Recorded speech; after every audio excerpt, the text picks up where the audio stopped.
Շնորհակալ եմ, մեզ համար բժշկական օգնության և սպասարկման ոլորտում մեր բարեփոխումների առանցքային ուղղությունը, կապիտալ ներդրումներն ու ենթակառուցվածքների ամբողջական վերափոխումներ և այս առումով տարիների ընթացքում մենք արդեն իսկ 40 միլիարդ դրամի միայն պետական բյուջեով ներդրումներ ենք իրականացրել մարզային բժշկական կենտրոններում Երևանում, թե բժշկական կենտրոններում և թե պոլիկլինիկական ծառայությունները վերափոխելու առումով։ Ասեմ, որ մեր կառավարության ծրագրով սահմանված առնվազն 50 առողջապահական կազմակերպությունների շահագործման հանձնելու ծրագիրը մենք ըստ էության մինչև ուրեմն հուլիս ամիսը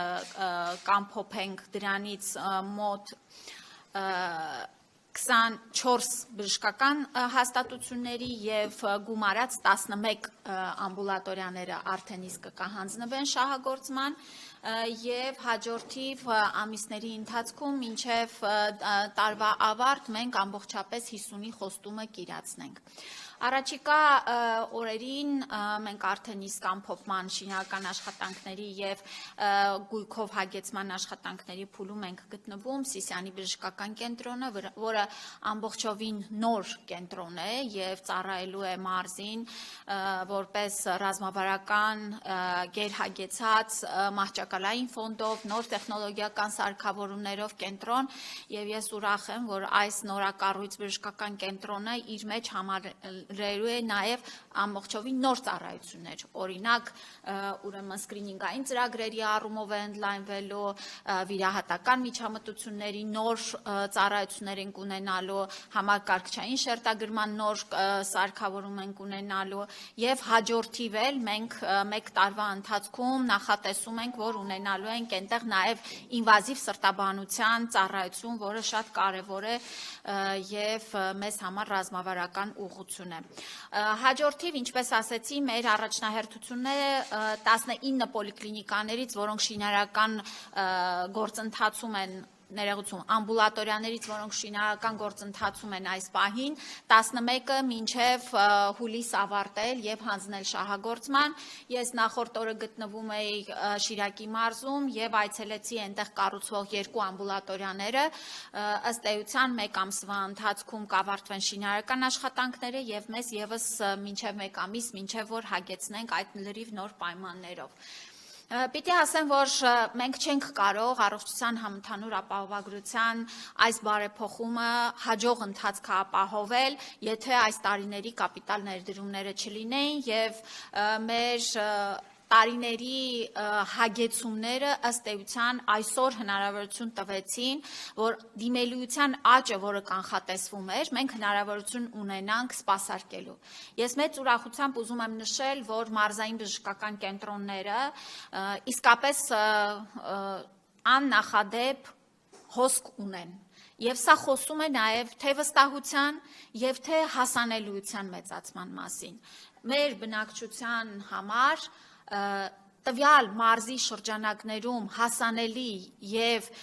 մեր ծառայությունների ծավալի մեջ մտնող ամբողջական հատվածը պետք է կարողանանք ապահովել հենց մարզում և մարդը ստիպված չլինի գալ Երևան։ Իհարկե, մենք բոլորս հասկանում ենք, որ անձը ազատ է ընտրելու, թե որտեղ է ստանում բժշկական օգնությունը և սա շատ կարևոր սկզբունք է։ Հենց սրա շնորհիվ է, որ նաև մրցակցության բժշկական կենտրոնների միջև մենք տեսնում ենք հոսք, թե դեպի մարզ և թե նաև մեր մարզային բժշկական կենտրոնների միջև այս պահին շատ առողջ ճիշտ մրցակցություն է ընթանում։ Ասեմ ևս մի վերազինման մասով ասեմ, որ ենթակառուցվածքների առումով այո, շատ մեծ են կապիտալ ներդրումները, բայց ուզում եմ նշել, որ մենք հագեցնում ենք սարքավորումները ոչ միայն նորակառույց բժշկական կենտրոնները, այլ գործող մարզային բժշկական կենտրոնները։ Ուրեմն մենք 2025 թվականի երկրորդ կիսամյակում սկսեցինք մեծածավալ վերազինման ծրագիր և 7 միլիարդից ավել հատկացրել ենք մարզային բժշկական կենտրոններին, ուրեմն ապահովելու մամոգրաֆիկ սարքավորումներով, կոլոնոսկոպներ, էնդոսկոպներ, սրանք շատ կարևոր սարքավորումներ են եւ հաջորդիվ մեր այս տարվա ընթացքում իրականացնելու ենք նաեւ հեմոդիալիզային ծառայության ուրեմն վերափոխման մեր նոր ծրագիրը։ Մենք այս պահին ունենք բավարար իրավիճակ, բայց հասկանում ենք, որ պետք է անընդհատ ընթացիկ կերպով ընդլայնենք, մեծացնենք եւ նոր սարքավորումներով թարմացնենք։ Տիկին Ավանեսյան, բժշկական կենտրոնների ընտրությունը ինչպես է կատարվում, ինչ առաջնահերթություններ եք դիտարկում, չգիտեմ, շատ անմխիթար վիճակում գտնվելն է, բնակչության խտությունն է, աշխարհագրությունն է։ Բոլոր հանգամանքները հաշվի են առնվում, մենք այս ընթացքում գնահատել ենք մեր բոլոր կարողությունները եւ ունենք ճանապարհային քարտեզ եւ նշեցի, որ 19 ամբուլատորիաների մասով շինարարությունը ընթանում է, հաջորդ 11-ի մասով արդեն տեղակապման եւ հողահատկացման աշխատանքներ են ընթանում, բայց մենք ունենք նաեւ հաջորդ 29-ի արդեն վայրերը որոշված, թե որտեղ պետք է լինեն դրանք եւ այս պահին նաեւ փորձում ենք համաչափություն ապահովել, մենք ամեն մարզում այս պահին 3 առնվազն ամբուլատորիա կառուցում ենք եւ այսպես պիտի ընդլայնենք, հաշվի ենք առնում իհարկե վիճակը, իհարկե բնակչության խտությունը, իհարկե նաեւ մոտակայքում արդյոք արկա են հնարավոր ալտերնատիվ ծառայությունները մատուցելու հնարավորություններ, թե չէ։ Իսկ այդ շինարարական աշխատանքներ իրականացնել նշեցիք, որ նաեւ սարքավորումներով եք հագեցնում, կխնդրեմ գործնական մի քանի օրինակ ներկայացնեք, օրինակ այս բնակավայրում նախկինում ներմասնագիտական այսպիսի սարքավորումներ չեն եղել եւ քաղաքացին ստիպված է եղել այդ կոնկրետ հետազոտության համար հասնել մարզկենտրոն կամ հասնել Երևան, հիմա ինչ է փոխվում այս կյանքում։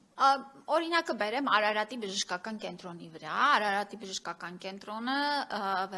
հագեցվեց համակարգչային շերտագրման նոր սարքավորումով, այն արդեն իսկ ծառայում է մեր բնակչությանը, նախկինում